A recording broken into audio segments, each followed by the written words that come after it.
Odisha plus खबर ही सर्वाधिकारी स्वर्गत नृसिंह साहू स्मृति सभा 22 दिगभाग संकीर्तन मंडलीर स्वर्गत नृसिंह साहू दरखा निज बासभवन में परलोक हो जाइछि। अवसर में कटक महानगर नागरिक परिषदर उपदेष्टा तथा पूर्वतन विधायक डॉक्टर प्रभात रंजन विश्वाल संयोजन एक सर्वधर्म समन्वय स्मृतिचारण सभा महानदी विहार स्थित महानदी भवन में अनुष्ठित हो जाइछि। एमडीए रो पूर्वतन उपदेष्टा रवि शतपथी सभा परिचालना करथिबा बेले महानदी विहार जगन्नाथ मंदिर पूजक सुलभ शतपथी गीता पाठ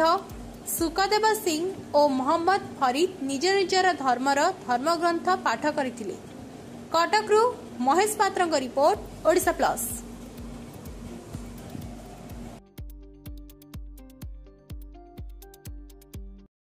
कटक सहर नहीं सर्वत्र हवा उचित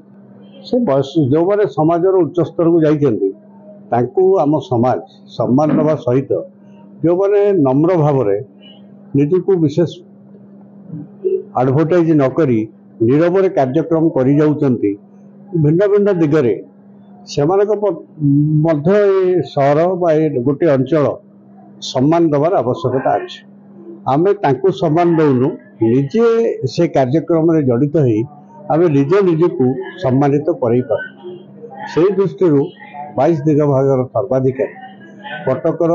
आध्यात्मिक जगतर जड़े अग्रगामी नेतृत्व आम स्वर्गत नृसिंह चरण साहू से जड़े उत्तम व्यक्ति थे। आध्यात्मिक ज्ञान तांकर बहुत अधिक थिला। सी सठिक भाव 22 दिगभाग को नेतृत्व देउथिले एवं जोटा सर्वोच्च संस्था 72 दिगभाग ता सहित योगदान रही है। गोटे कटक सहर सांस्कृतिक जगत में संकीर्तन आकाश में गोटे शून्यता सृष्टि है। अवर्तमान में आत्मा निश्चित भाव में सदगति हो मोर गभीर श्रद्धांजलि संस्था 22 दिगभागर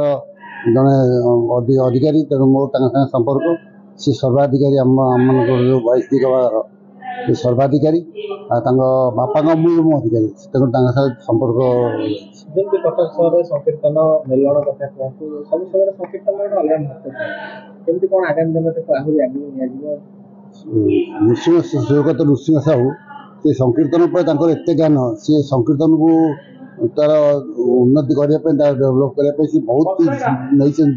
प्रति ग्राम संकीर्तन समीक्षा कर संकीर्तन समीक्षा प्रति ग्राम प्राइज से दिखती किए भल संकीर्तन ये करती सहित बहुत थर रही बहुत जगह रही दोलमुंड बहुत थर कर विभिन्न साई बस्ती से समीक्षा कर जड़े मुख्य व्यक्ति सर्वाधिकारी नृसिंह चरण साहू देहांत हो से उपलक्षे आज महानदी विहार जगन्नाथ मंदिर जो शोक सभा अनुष्ठित है से समस्त कृतित्व प्राक्तन विधायक प्रभात विश्वाल कारण से केवल यही गोटे या पूर्व कटक सहर जिते जिते विशिष्ट लोक लेखक हो नेता हो समाजसेवी हो प्राय 10-20 जनकर कर सारी जगार श्रुति सभा से कर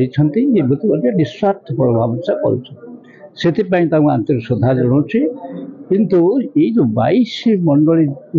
दिगभाग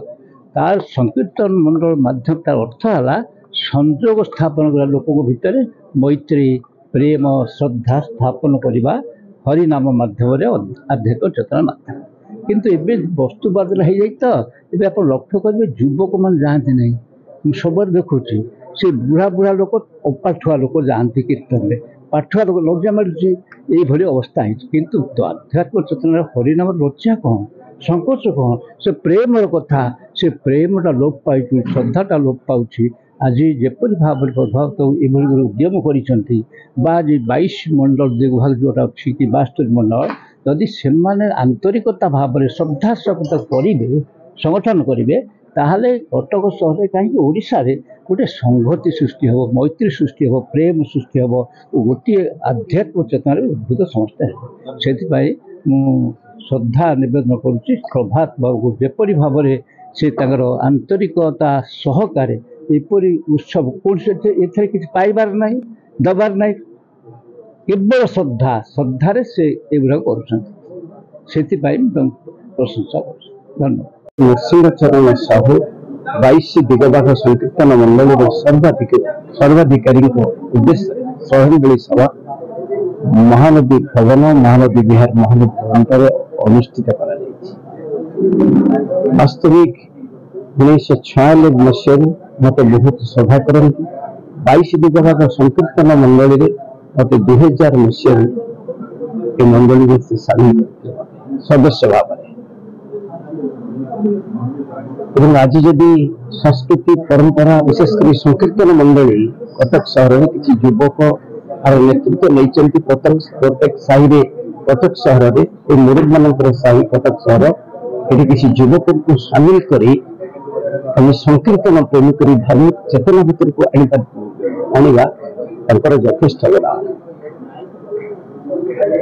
केवल सान पीढ़ी मान दिग्दर्शन देवाई कटक महानगर नागरिक परिषद विभिन्न समय